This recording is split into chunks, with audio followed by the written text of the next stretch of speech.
What we've just done is known as destructive editing. With the delete cropped pixels option turned on, all of the pixels that we've just cropped away are permanently gone from this image. If I try and make my crop larger, those pixels won't be there. It will just fill in with white and change the canvas size.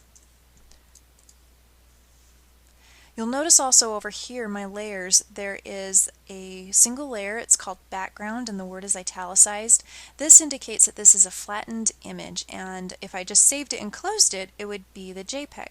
Now I'm going to show you how to work non-destructively with your photos and save them as PSD files that you can come back and change the edit on.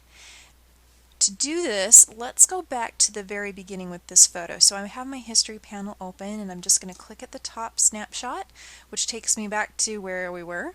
And this time I'm going to uncheck delete cropped pixels. When I make the same crop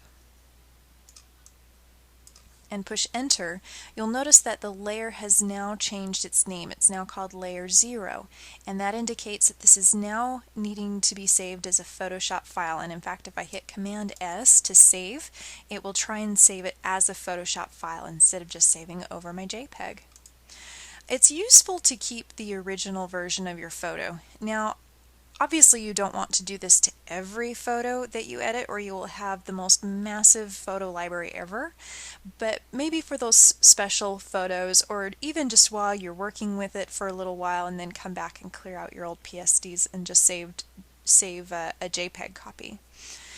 But now that we've done all of that, I can actually re-edit this image, and every time I come back and do a new crop, like making this vertical instead of horizontal composition, those pixels will still be there. And this is fun just because sometimes it takes a little bit of trying to find just the right crop for your image.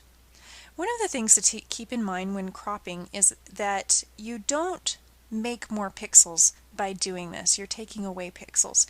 So every time you make a smaller crop, your image is getting smaller and the things that you can do with it are becoming limited.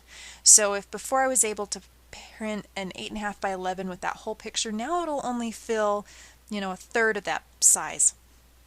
You can keep in mind your pixel size or your image size by going to the image mode, image size, and check out what you're working with.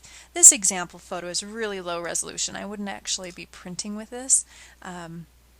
But just so you keep in mind resolution, if I just said, I want a portrait of his little head, well, I'm going to end up with a postage stamp. So that's just an example.